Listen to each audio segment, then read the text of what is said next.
Let's get some prize picks in today, guys. As you see by the title and the community post, if you saw that, I hit another 38x for the Discord last night. So we just cashed this beauty right here. And we also hit a 4x. This marks the third one in the past 6 days. And I feel like there's a lot of confusion when it comes to playing 38x's and just playing these long shot 6-mans in general. Obviously, these pay you 38x, which essentially means you could lose 38 straight slips before hitting one and still be break even. And that's excluding all the 4x's and the 0.4x's that we do get, as you guys see in the recent videos. Last night's was not a 0.4x, but we'll get into that in a bit. And so if you're playing a lot of slips, even if you're playing 10, 12 slips in a day, once you're hitting that 38x, you're making a lot of profit. And especially if you're also hitting something like this, this was a 4x. You can see Nicky Lopez was the only player that missed. Had he hit, this is another 38x, but we take that 4x because that drowns out 4 extra slips of losses. So my strategy works completely differently from other Discords. 1, because we actually win and we actually make money, but 2, we're playing a high volume of 6-mans, so we're going to have actually more losing days than winning days. It's just that the winning days are going to completely outweigh the losing days dramatically. So you can see here these 34.7 unit day, 29.1 and 30.4. Again, guys, this is all publicly tracked. Every single day I play on Prizepicks and Underdog is publicly tracked, so you guys can see I have nothing to hide because I know I'm going to make money, and we have been making money every single month since the Discord has started. So basically every day you see negative is where we don't hit a 38x or not a 25x, so you really need that 34.7 units to kind of drown out the previous days.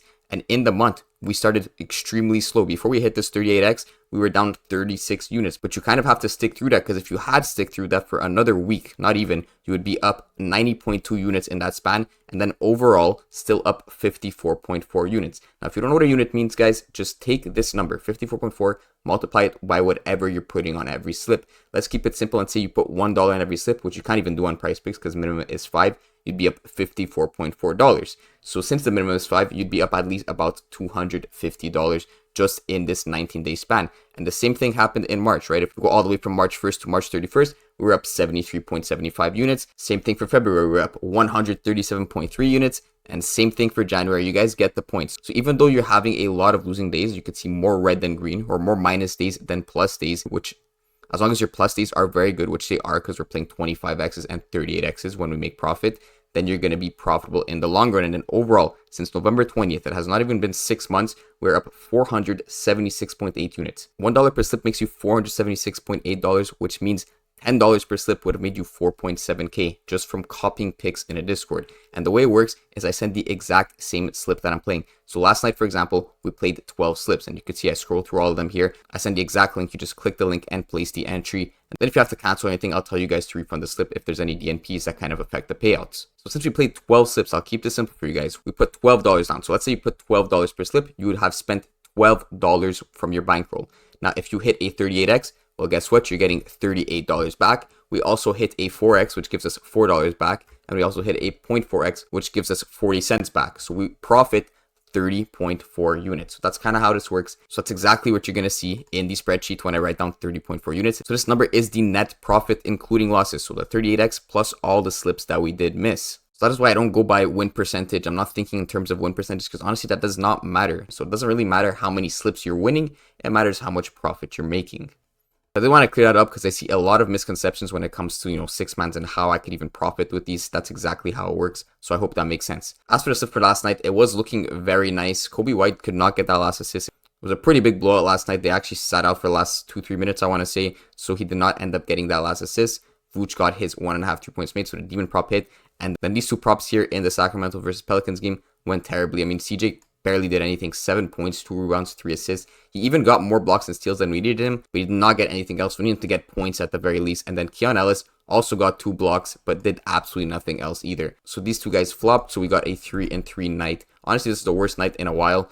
Every other night has been like 4-2 or 5-1. We'll see what we could do on the board for today. And we're doing a mix of NBA and MLB. So we'll start it off with the NBA. We're taking 2 unders. The first one is going to be on LeBron James, under 8.5 assists. We took his demon prop on the over 9.5 last time. He got exactly 9 assists. Now versus Denver, it's a much tougher matchup than the Pelicans. So I'm also going to be pairing this up with Hachimura on his under 13.5 points. Let's take a look at these guys a little bit deeper here. So LeBron James versus Denver, they played each other 3 times. He got 9 assists in only one of these games. The other 2 games, he got 7 assists and 5 assists. And this is on some pretty decent minutes, 37 minutes and 35 minutes.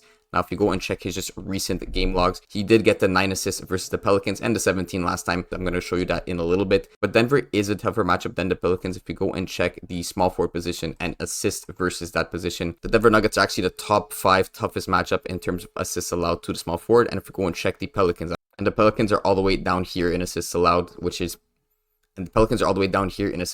means they are an easier matchup. So it's kind of night and day between Denver and the Pelicans. On top of that, if you go and check the point forward position and check points allowed too, we can see once again the Denver Nuggets are a tougher matchup than the Pelicans. Not by much, but at least we are getting that in our favor. And if we check Hachimura's recent games versus the Pelicans, he got 13 points, so right under that 13.5 mark on, again, decent minutes here, 33 minutes, 34 minutes. And the last games he's played versus Denver, he cleared 23 points in 37 minutes and then 2 points in 38 minutes here. So, kind of on and off there. But this game I'm not going to count. In October, he wasn't even starting and he only got 15 minutes. That being said, the sportsbooks do agree that the unders are more favorable on both these players. So LeBron James, you can see he's under 8.5 assists. It does have juice all the way up at minus 121 compared to his over, which is less likely to happen. And if you go and check Hachi, he is also juiced towards the under, even more than LeBron is. So under 13.5 points is a great prop. On top of that, of course, Hachi does score a lot of assisted points. About 84.8% of his field goals made are going to be assisted. This is also noteworthy here. About 31.9% of his points are going to be 3-pointers. And Denver does have pretty decent defense against that 3-pointer. They hold their opponents to about a 35.5% 3-point percentage, about 8th in the league at that. So that is simply the first 2 picks. LeBron James under 8.5 assists and Hachimura on his under 13.5 points. Now we're going to go over to Philly and grab 2 overs. The first one is going to be on Joel Embiid on the over 29.5 points. Honestly, I wasn't too impressed with how he played versus Miami, but I am still going to rock with his over tonight and pair it up with Tyrese Maxey on his over 5.5 assists. Now, the Knicks are actually an easier matchup for centers than you'd expect. I mean, at the beginning of the season, they were pretty much top defense. You could see 20.27 points allowed to that center position. They were the second toughest matchup to centers, but if you check a recent, so last 7, you don't even see them in this top 10 board. They actually become the 6th easiest matchup in the last 7 games to the center position. They're about a top 15 easiest matchup compared to when they had Randall here. So I'm definitely liking Embiid's over 29.5 points. It's an easier matchup than you'd expect. And he also has decent juice towards his over here, all the way up at minus 125 for that 29.5 points prop. Of course, we're matching this up with Tyrese Maxey on his over 5.5 assists. 1, because Maxey also has juice towards the over, all the way up at minus 129. But 2, because Embiid, of course, does score some assisted points. He's not as much as Hachimura, for example. If we go and check Embiid's points from assists, about 56.9% of his field goals made will be assisted. Now, that is a decent chunk, and there's a reason there's that stat that when Embiid and Maxey play together, the Sixers are about 31-7. I don't know the exact stat, but it's something around that. So Embiid is definitely going to be taking advantage of Maxey's assists, and you could easily see both of these props hit together and kind of go up together as the game is going on. So that's going to be it for the NBA. I'm going over to the MLB to end it off, and I just have to go over to Arizona. This team is kind of my favorite team to bet on because these guys just hit and hit and hit, and they run and they run and they run. The first pick I'm going with is Tucker Barnhart here on his over half a total base. I'm be matching this up with another player on his hits, runs, RBI. It's going to be Christian Walker on the over 1.5 hits, runs plus RBI. Tonight we're going for that 25x instead of the 38x, but I still like this. I mean, Arizona last night, if you guys go and check the MLB, they did very well. I believe they scored 15 runs, 17 runs, even better. And you can imagine their whole team basically went over their hits, runs, RBIs prop, and they all were just getting hits and hits and hits